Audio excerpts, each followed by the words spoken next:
ഉണ്ണീസ് അക്കാഡമിയുടെ overseer revision സീരീസിൻ്റെ 10ാം ഭാഗം വീഡിയോയാണ്.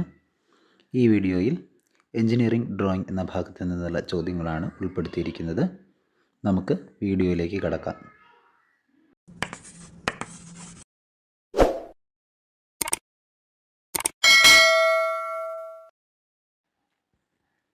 ഒന്നാമത്തെ ചോദ്യം, size of B1 drawing board. B1 drawing ബോർഡിൻ്റെ സൈസ് എത്രയാണെന്നാണ് ചോദിച്ചിരിക്കുന്നത്. മില്ലിമീറ്ററിലാണ് കൊടുത്തിരിക്കുന്നത്. 1500/1000/25, 1000/700/25, 700/500/15, 500/350/15. B1 ഡ്രോയിങ് ബോർഡിൻ്റെ സൈസ് എന്താണെന്നാണ് ചോദിച്ചിരിക്കുന്നത്. B1 ഡ്രോയിങ് ബോർഡിൻ്റെ സൈസ് 1000/700/25 ആണ്. 1000/700/25. ഡ്രോയിങ് ബോർഡിൻ്റെ സൈസുകൾ, standard sizes of drawing board എല്ലാത്തിൻ്റെയും നമ്മൾ അറിഞ്ഞിരിക്കേണ്ടതുണ്ട്. ഡ്രോയിങ് ബോർഡുകളെ നമ്മൾ B എന്ന ലെറ്റർ കൊണ്ടാണ് ഡെസിഗ്നേറ്റ് ചെയ്യുന്നത്. അതിൽ B0, B1, B2, B3 എന്നിങ്ങനെയാണ് സ്റ്റാൻഡേർഡ് ഡ്രോയിങ് ബോർഡുകൾ ഉള്ളത്.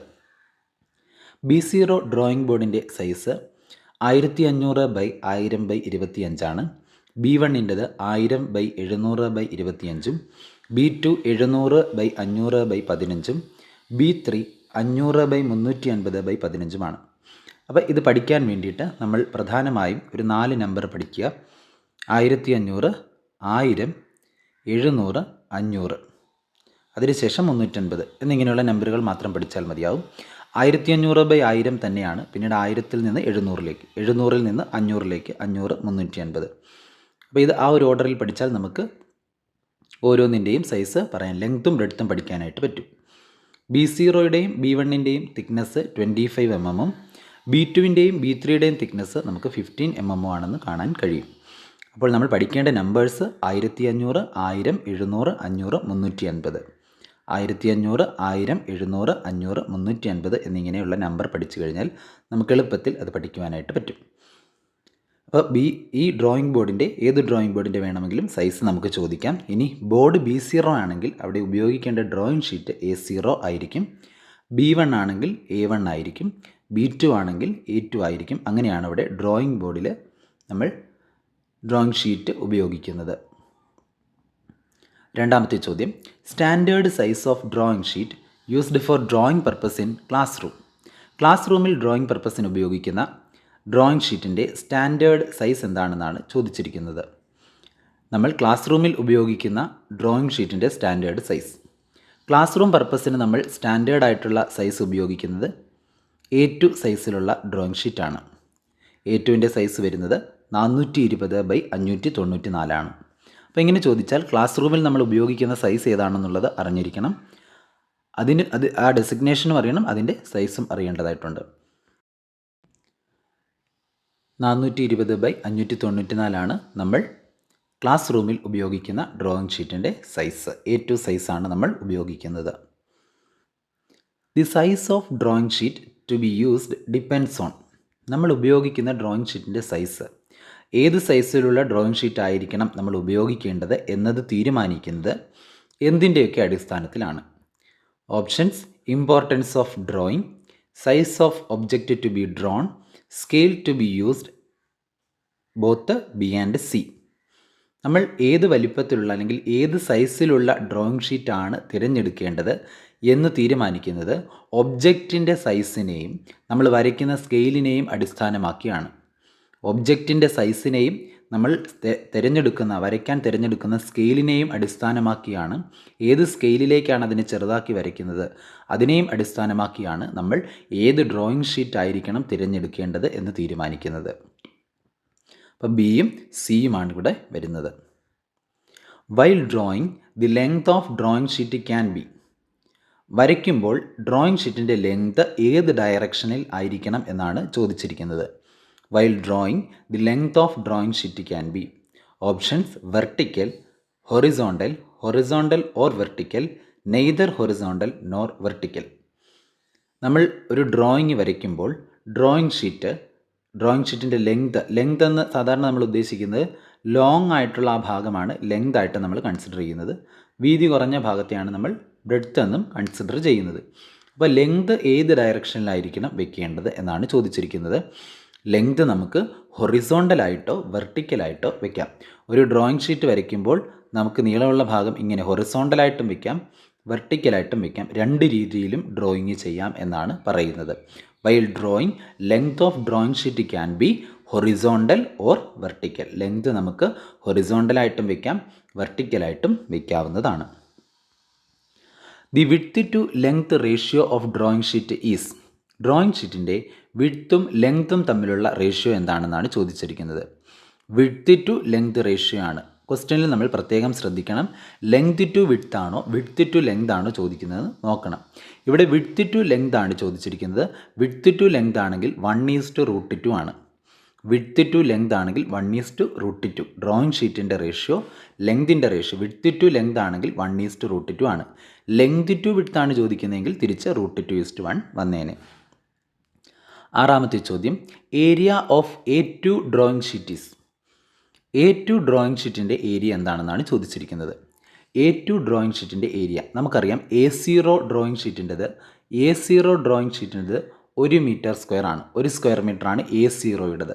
A1 ആകുമ്പോൾ അതിൻ്റെ പകുതി 0.5 മീറ്റർ സ്ക്വയർ ആകും. A2 ആകുമ്പോൾ വീണ്ടും അതിൻ്റെ പകുതിയാകും 0.25 മീറ്റർ സ്ക്വയർ ആകും. അപ്പോൾ ഇവിടെ A2ൻ്റെതാണ് ചോദിച്ചിരിക്കുന്നത്. A2 0.25 മീറ്റർ സ്ക്വയർ ആണ്. A0യുടെ പകുതിയാണ് A1 ഏരിയ വരുമ്പോൾ A0യുടെ പകുതിയാണ് A1. A1ൻ്റെ പകുതി ഏരിയയാണ് A2. A2ൻ്റെ പകുതി ഏരിയയാണ് A3. അങ്ങനെയാണ് പോകുന്നത്. അപ്പോൾ ഇവിടെ A2 ഡ്രോയിങ് ഷീറ്റിൻ്റെ ഏരിയ 0.25 സ്ക്വയർ മീറ്റർ ആണ്. 0.25 സ്ക്വയർ മീറ്റർ. ഇത് A0യുടെ ഏരിയ ആണ്. ഇത് A1ൻ്റെ ഏരിയ ആണ്. ഇത് A2, ഇത് A3യുടെയും ഏരിയ ആണ്. അപ്പോൾ ഏരിയയുടെ റിലേഷൻ A0യുടെ പകുതി A1, A1ൻ്റെ പകുതി A2, A2ൻ്റെ പകുതി A3 അങ്ങനെയാണ് പോകുന്നത്. The ratio of area of A0 and A1 drawing sheet is. A0യുടെയും A1ൻ്റെയും ഏരിയകൾ തമ്മിലുള്ള റേഷ്യോ എങ്ങനെയാണെന്നാണ് ചോദിച്ചിരിക്കുന്നത്. Ratio of area of A0 and A1 drawing sheet is 1:√2, √2:1, 1:2 and 2:1. ഇവിടെ A0യുടെയും A1ൻ്റെയും ഏരിയയുടെ റേഷ്യോ ആണ് ചോദിച്ചിരിക്കുന്നത്. നമുക്കറിയാം A0യുടെ ഏരിയയുടെ പകുതിയാണ് A1ൻ്റെ ഏരിയ. A0 വലുതും A1 ചെറുതുമാണ്. A0യുടെ പകുതിയാണ് A1. അപ്പോൾ അതിൽ നിന്ന് തന്നെ നമുക്ക് ഉത്തരം കിട്ടും. 2:1 ആണ് ആൻസർ വരുന്നത്. A0യുടെ ഏരിയ 2 ആണെങ്കിൽ A1ൻ്റെത് പകുതിയായ 1 ആയിരിക്കും. 2:1 ആണ് ഏരിയ വരുന്നത്. ഇനി നമുക്ക് സ്റ്റാൻഡേർഡ് സൈസസ് നോക്കാം. നമ്മൾ ഷീറ്റ്സിനെ A0, A1, A2, A3, A4, A5 എന്നിങ്ങനെ ഡെസിഗ്നേറ്റ് ചെയ്തിരിക്കുന്നു. അതിൻ്റെ സ്റ്റാൻഡേർഡ് സൈസ് നമ്മൾ എല്ലാത്തിൻ്റെയും അറിഞ്ഞിരിക്കണം. A0 841/1189.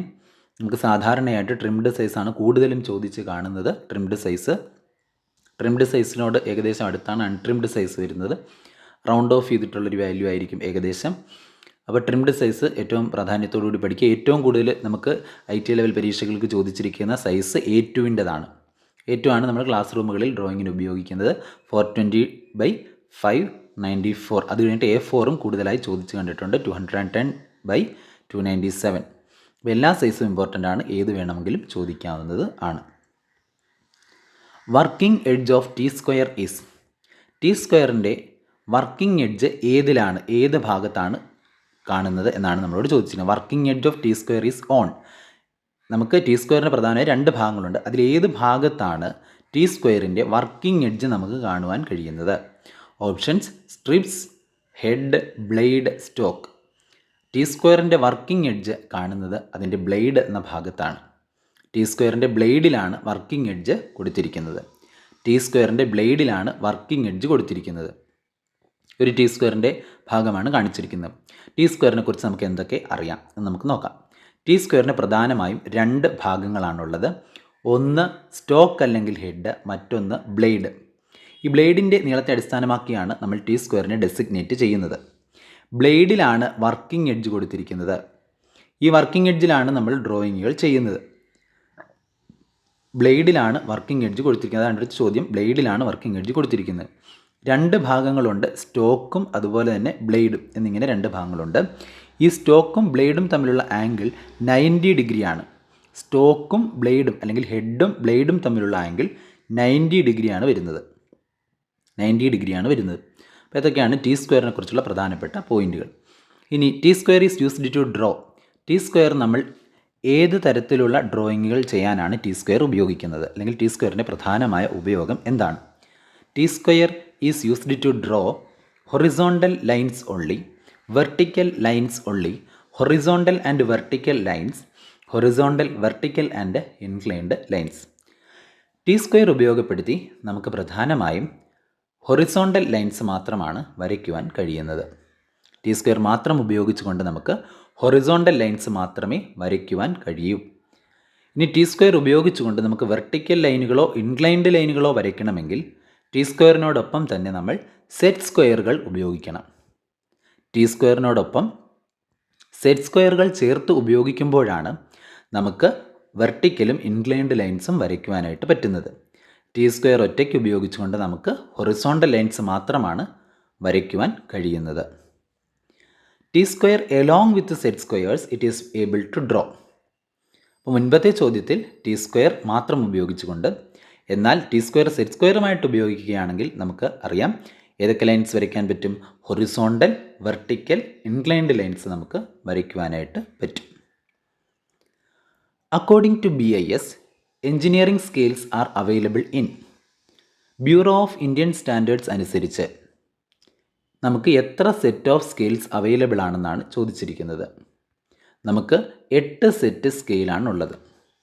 ഇന്ത്യൻ സ്റ്റാൻഡേർഡ് പ്രകാരം 8 സെറ്റ് സ്കെയിലുകളാണ് നമുക്ക് ലഭിക്കുന്നത്, അവൈലബിൾ ആയിട്ടുള്ളത്. Next question, which of the following scale set contains 1:100 scale? ചുവടെ തന്നിരിക്കുന്നതിൽ ഏത് സ്കെയിൽ സെറ്റിലാണ് 1:100 എന്ന സ്കെയിൽ അടങ്ങിയിരിക്കുന്നത്? 1:100 എന്ന സ്കെയിൽ അടങ്ങിയിരിക്കുന്ന സ്കെയിൽ സെറ്റ് M4 ആണ്. M4ലാണ് 1:100 അടങ്ങിയിരിക്കുന്നത്. നമുക്ക് നോക്കാം 8 സെറ്റ് സ്കെയിൽ ഏതൊക്കെയാണെന്നുള്ളത്. അപ്പോൾ ഓരോ സ്കെയിലിൻ്റെയും 2 ഭാഗത്തായിട്ട് ഒരു സൈഡിൽ ഒരു സ്കെയിലും മറ്റേ സൈഡിൽ മറ്റൊരു വാല്യൂ, അങ്ങനെ 2 സൈഡിലും ഇരുവശങ്ങളിലും രേഖപ്പെടുത്തിയിരിക്കുന്നു. അതുകൊണ്ട് M1ൽ 1:1 ഉണ്ടാകും, 1:2 ഉണ്ടാകും. ഇതിൽ ഒരു വാല്യൂ പഠിച്ചാൽ മതി, അതിൻ്റെ ഇരട്ടിയായിരിക്കും രണ്ടാമത്തെ സൈഡിലുള്ളത്. അപ്പം M1 എന്ന സ്കെയിലിൽ 1:1 1:2 ഉണ്ടാകും. പിന്നെ M2 ആകുമ്പോൾ 2.5, 1:2.5 5. M3 ആകുമ്പോൾ 10 20. M4 ആകുമ്പോൾ 1:50 100. അപ്പോൾ ഇതാണ് നമ്മളുടെ ചോദ്യം. 1:100 വരുന്ന ഏതാണെന്നാണ് ചോദിച്ചത്. അപ്പോൾ M4 ആണ്. M5 ആകുമ്പോൾ 1:200 1:500. ഇവിടെ മാത്രമാണ് ഒരു വ്യത്യാസം വരുന്നത്, ഇരട്ടി അല്ലാതെ വരുന്നത്. 200നോടൊപ്പം 400 അല്ല 500 ആണ് വരുന്നത്. M5ൽ 1:200 1:500 ആണ്. M6ൽ 1:300 600. M7ൽ 400 800. M8ൽ 1000 ആണ് വരുന്നത്.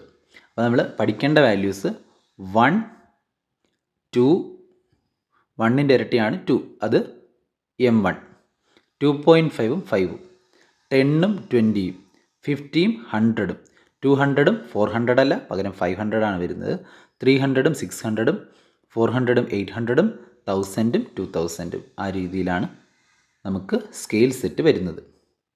8 സെറ്റ് ഓഫ് സ്കെയിൽസ് ആണ് നമുക്കുള്ളത്.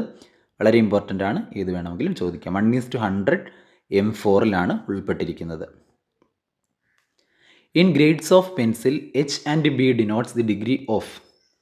നമ്മൾ പെൻസിലിൻ്റെ ഗ്രേഡ് റെപ്രസെൻറ്റ് ചെയ്യുന്നതിനായി ഉപയോഗിക്കുന്ന 2 ലെറ്ററുകളാണ് Hഉം Bയും. അതിൽ Hഉം Bയും എന്തിനെയാണ് സൂചിപ്പിക്കുന്നത്? Hardness blackness, hardness softness, blackness hardness, hardness brittleness. Hഉം Bയും എന്തിനെയാണ് സൂചിപ്പിക്കുന്നത്? H എന്നത് ഹാർഡ്നെസ്സിനെയും B എന്നത് സോഫ്റ്റ്നെസ്സിനെയുമാണ് സൂചിപ്പിക്കുന്നത്. H ഹാർഡ്നെസ്സിനെയും B സോഫ്റ്റ്നെസ്സിനെയും സൂചിപ്പിക്കുന്നു. The divider cannot be used for. Divider ഏത് ഉപയോഗത്തിനാണ് നമുക്ക് ഉപയോഗിക്കുവാൻ കഴിയാത്തത് എന്നാണ് ചോദിച്ചിരിക്കുന്നത്. ഡിവൈഡർ ഉപയോഗിക്കാൻ കഴിയാത്ത ഉപയോഗം ഏതാണെന്നാണ് ചോദിച്ചിരിക്കുന്നത്. ഡിവൈഡർ ഉപയോഗിച്ചുകൊണ്ട് നമുക്ക് dividing straight lines into any number of equal parts.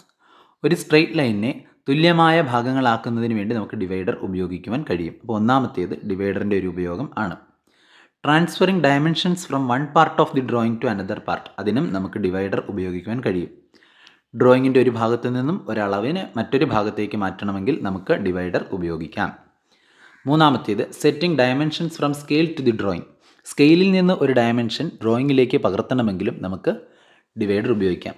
Drawing arcs of different radii അത് നമുക്ക് ഡിവൈഡർ ഉപയോഗിച്ച് ചെയ്യുവാൻ കഴിയുന്നതല്ല. അപ്പോൾ ഇവിടെ ആൻസർ വരുന്നത് ഫോർത്ത് സ്റ്റേറ്റ്മെൻ്റ് ആണ്. ഡിവൈഡർ നമുക്ക് ആർക്ക് വരയ്ക്കാനായിട്ട് ഉപയോഗിക്കുവാൻ കഴിയില്ല. ഉപയോഗം അല്ലാത്തതാണ് ക്യാനോട്ട് ആണ് ചോദിച്ചിരിക്കുന്നത്. ഡിവൈഡറിൻ്റെ ഉപയോഗം അല്ലാത്തത് ഏതാണെന്നാണ് ചോദിച്ചിരിക്കുന്നത്. ഡിവൈഡറിൻ്റെ ഉപയോഗമാണ് ചോദിച്ചിരുന്നതെങ്കിൽ 1ഉം 2ഉം 3ഉം വന്നേനെ. Next question, pencil generally used for sketching. സാധാരണയായി നമ്മൾ സ്കെച്ചിങ്ങിന് ഉപയോഗിക്കുന്ന പെൻസിൽ ഏതാണെന്നാണ് ചോദിച്ചിരിക്കുന്നത്. സാധാരണ ഡ്രോയിങ്ങിനായി സ്കെച്ചിങ്ങിനായി നമ്മൾ ഉപയോഗിക്കുന്നത്, അതായത് ഫ്രീ ഹാൻഡൊക്കെ സ്കെച്ച് ചെയ്യാൻ നമ്മൾ ഉപയോഗിക്കുന്നത് HB പെൻസിലാണ്. Pencil generally used for sketching HB പെൻസിലാണ്. Grade of pencil used for outlines, visible lines, finishing, dimensioning, lettering, arrows. ഇതിനെല്ലാം തന്നെ ഉപയോഗിക്കുന്ന ഗ്രേഡ് ഓഫ് പെൻസിൽ ഏതാണെന്നാണ് ചോദിച്ചിരിക്കുന്നത്. ഇവിടെ ഓരോന്നും സെപ്പറേറ്റ് ആയിട്ടാണ് പരീക്ഷകൾക്ക് ചോദിക്കുന്നത്. അതെല്ലാം കൂടി ഞാൻ ഉൾക്കൊള്ളിച്ച് ഒന്നിച്ച് ചോദിച്ചതാണ്. അപ്പോൾ ഈ ഒരു പെൻസിലിൻ്റെ ഉപയോഗമായിട്ട് തന്നെ നമുക്കത് പഠിക്കുവാനായിട്ട് കഴിയും. അത് H പെൻസിലാണ്. H പെൻസിൽ ഉപയോഗിച്ചുകൊണ്ട് outlines, visible lines, finishing, dimensioning, lettering, arrows എല്ലാം തന്നെ H പെൻസിൽ ഉപയോഗിച്ച് നമുക്ക് വരയ്ക്കുവാൻ കഴിയും. Next question, grade of pencil used four construction lines, dimension lines, centre lines, section lines. Construction line, dimension line, centre line, section line ഇതൊക്കെ വരയ്ക്കുന്നതിന് വേണ്ടി നമ്മൾ 2H പെൻസിലാണ് ഉപയോഗിക്കുന്നത്. ഡയമെൻഷനിങ്ങിന് H പെൻസിലും ഡയമെൻഷൻ ലൈൻസിന് 2H പെൻസിലുമാണ് ഉപയോഗിക്കുന്നത്. അത് പ്രത്യേകം ശ്രദ്ധിച്ച് പഠിക്കുക. Next question, instrument used to draw irregular curve. Irregular curve വരയ്ക്കുന്നതിനായി നമ്മൾ ഉപയോഗിക്കുന്ന ഇൻസ്ട്രുമെൻ്റ് ഏതാണെന്നാണ് ചോദിച്ചിരിക്കുന്നത്. വളരെ റിപ്പീറ്റഡ് ആയിട്ട് ചോദിക്കുന്ന ചോദ്യമാണ്. ഇറഗുലർ കർവ് നമ്മൾ വരയ്ക്കുന്നത് ഫ്രഞ്ച് കർവ് ഉപയോഗിച്ചുകൊണ്ടാണ്. ഇറഗുലർ കർവ് വരയ്ക്കാൻ നമ്മൾ ഉപയോഗിക്കുന്ന ഒരു ഇൻസ്ട്രുമെൻ്റാണ് ഫ്രഞ്ച് കർവ്.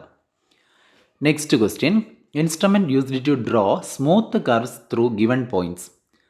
ഒരു നിശ്ചിത പോയിന്റുകളിലൂടെ നമുക്ക് ഒരു സ്മൂത്ത് കർവ് വരയ്ക്കണമെങ്കിൽ, നമ്മൾ ഒരു വെൽ ഡിഫൈൻഡ് ആയിട്ടുള്ള പല പല പോയിൻറ്റ്സിലൂടെ സ്മൂത്തായിട്ടൊരു കർവ് വരയ്ക്കണമെങ്കിൽ അവിടെ ഉപയോഗിക്കുന്ന ഇൻസ്ട്രുമെൻ്റ് ഏതാണെന്നാണ് ചോദിച്ചിരിക്കുന്നത്. Instrument used to draw smooth curves through given points എന്നത് ഫ്ലെക്സിബിൾ കർവാണ്. Instrument used to draw smooth curves through given points എന്ന് പറയുകയാണെങ്കിൽ അത് ഫ്ലെക്സിബിൾ കർവാണ്. ഇറഗുലർ കർവ് ആണെങ്കിൽ ഫ്രഞ്ച് കർവും, smooth curve through fixed points എന്ന് പറയുകയാണെങ്കിൽ അതിനെ ഫ്ലെക്സിബിൾ കർവാണ് instrument. Grade of pencil used for shading. ഷെയ്ഡിങ്ങിന് ഉപയോഗിക്കുന്ന പെൻസിൽ ഏതാണെന്നാണ് ചോദിച്ചിരിക്കുന്നത്. ഷെയ്ഡിങ്ങിന് B ആണ് പെൻസിൽ ഉപയോഗിക്കുന്നത്. ഷെയ്ഡിങ്ങിന് ഉപയോഗിക്കുന്ന പെൻസിൽ B എന്ന ഗ്രേഡിൽ വരുന്ന പെൻസിലാണ്. The standard line thickness of border. Border ലൈൻ്റെ തിക്നെസ് എത്രയാണെന്നാണ് ചോദിച്ചിരിക്കുന്നത്. ബോർഡർ ലൈൻ തിക്നെസ് എത്രയാണെന്നാണ് ചോദിച്ചിരിക്കുന്നത്. ബോർഡർ ലൈൻ്റെ തിക്നെസ് 0.6 മില്ലിമീറ്റർ ആണ്. ബോർഡർ ലൈൻ തിക്നെസ് 0.6 മില്ലിമീറ്റർ ആണ്. The top, bottom, right and left margins of drawing sheet is. Drawing ഷീറ്റിൽ നമ്മൾ സ്റ്റാൻഡേർഡായിട്ട് കൊടുക്കുന്ന മാർജിൻ്റെ വിഡ്ത്താണ് ചോദിച്ചിരിക്കുന്നത്. ഡ്രോയിങ് ഷീറ്റിൽ നമ്മൾ സ്റ്റാൻഡേർഡായി കൊടുക്കുന്ന മാർജിൻ്റെ വിഡ്ത്ത് ടോപ്പിൽ എത്രയാണ് കൊടുക്കുന്നത്? ടോപ്പിലും ബോട്ടത്തിലും എല്ലാം തന്നെ, ടോപ്പിലും ബോട്ടത്തിലും റൈറ്റിലും നമുക്കറിയാം 10 വീതവും ലെഫ്റ്റിൽ 20യുമാണ് കൊടുക്കുന്നത്. അപ്പോൾ നമുക്കറിയാം 10, 10, 10, 20 എന്ന് വരും.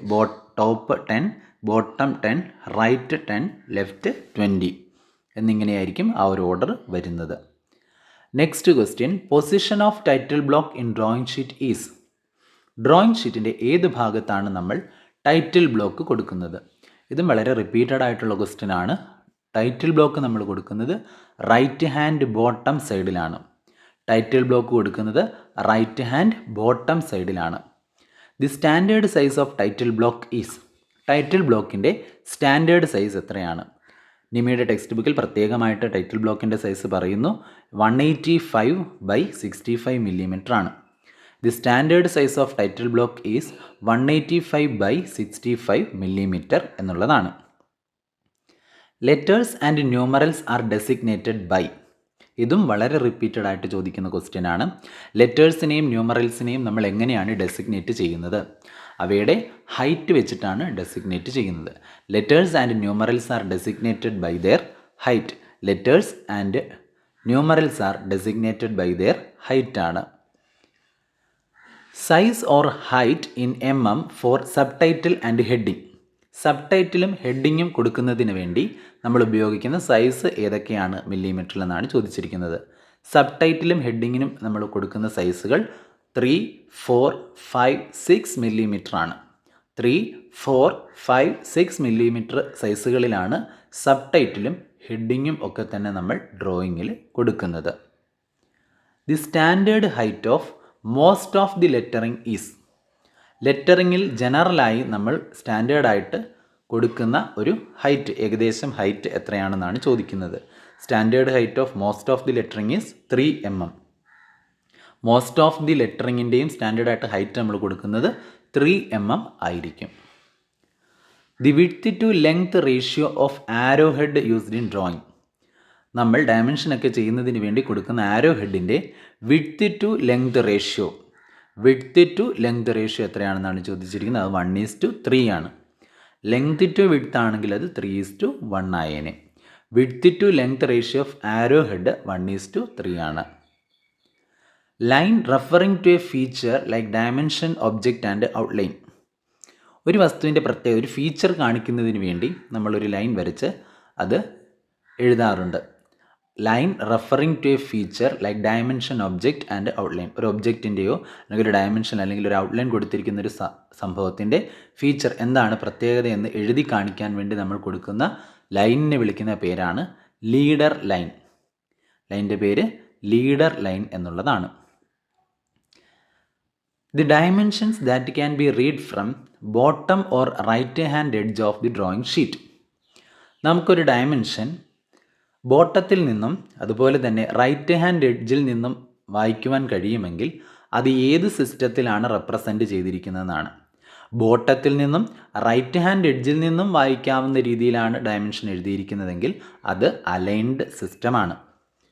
ബോട്ടത്തിൽ നിന്ന് മാത്രമാണ് വായിക്കാൻ കഴിയുന്നതെങ്കിൽ അത് യൂണി ഡയറക്ഷണൽ സിസ്റ്റമാണ്. ബോട്ടത്തിൽ നിന്നും റൈറ്റ് ഹാൻഡ് സൈഡിൽ നിന്നും വായിക്കുവാൻ കഴിയുമെങ്കിൽ അത് അലൈൻഡ് സിസ്റ്റവും ബോട്ടത്തിൽ നിന്ന് മാത്രം വായിക്കാൻ കഴിയുമെങ്കിൽ അത് യൂണി ഡയറക്ഷണൽ സിസ്റ്റവുമാണ്. Opposite sides equal and parallel but angles are not right angles. Opposite sides ഈക്വലും പാരലലുമാണ്, എന്നാൽ angles are not right angles. എതിർവശങ്ങൾ തുല്യവുമാണ്, പാരലലുമാണ്, പക്ഷേ 90 ഡിഗ്രി അല്ല. 90 ഡിഗ്രി ആയിരുന്നെങ്കിൽ അത് റെക്റ്റാങ്കിൾ ആയേനെ. ഓപ്പോസിറ്റ് സൈഡുകൾ തുല്യമാണ്, പക്ഷേ പാരലലുമാണ്, പക്ഷേ റൈറ്റ് ആംഗിൾ അല്ല, 90 ഡിഗ്രി അല്ല. ആൻസർ റോംബോയിഡ് ആണ്. Opposite sides equal and parallel but angles are not right angles ആണെങ്കിൽ അത് റോംബോയിഡ് ആണ്. Angle which is more than 180 degree. 180 ഡിഗ്രിയിൽ കൂടുതൽ വരുന്ന ആംഗിളുകളെ നമ്മൾ റിഫ്ലെക്സ് ആംഗിൾ എന്നാണ് വിളിക്കുന്നത്. Angle which is more than 180 degree is called reflex angle. Number of sides in a dodecagon. ഡാഡെക്കാഗണിലെ നമ്പർ ഓഫ് സൈഡ്സ് എത്രയാണെന്നാണ് ചോദിച്ചിരിക്കുന്നത്. ഡാഡെക്കാഗൺ എന്ന പോളിഗണിലെ നമ്പർ ഓഫ് സൈഡ്സ് 12 ആണ്. ഡാഡെക്കാഗൺ എന്ന പോളിഗണിലെ നമ്പർ ഓഫ് സൈഡ്സ് 12 ആണ് വരുന്നത്. Sum of exterior angles of a polygon is equal to. Sum of exterior angles of a polygon, exterior ആംഗിളിൻ്റെ sum 360 degree ആണ്. Sum of exterior angles of a polygon 360 degree ആണ്. എന്നാൽ sum of interior angles of a polygon 2n-4 right angles ആണ്. Sum of interior angles ആണെങ്കിൽ 2n-4 right ആംഗിൾസും exterior ആംഗിളിൻ്റെ sum 360 ഡിഗ്രിയുമാണ്. Part of circle bounded by 2 radii meeting at an angle and arc. ഒരു സർക്കിളിൻ്റെ ഭാഗം 2 റേഡിയ വെച്ച് കവർ ചെയ്തിരിക്കുന്നു. ഒരു ആംഗിളിനെയും ആർക്കിനെയുമാണ് അത് ബന്ധിപ്പിക്കുന്നത്. ഈ ഒരു ഭാഗത്തെ നമ്മൾ എന്താണ് വിളിക്കുന്നത്? ഇതിനെ വിളിക്കുന്ന പേര് സെക്ടർ എന്നാണ്.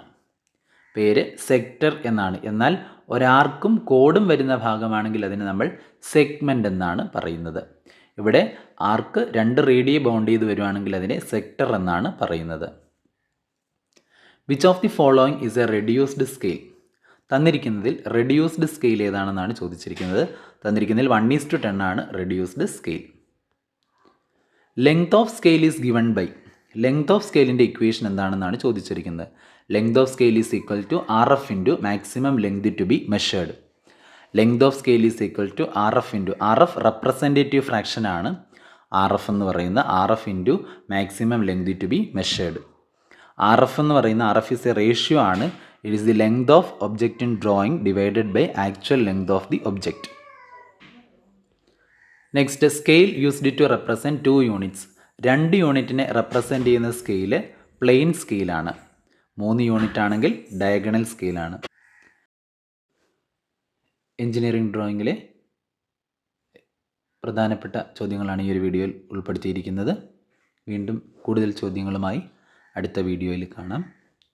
Thank you.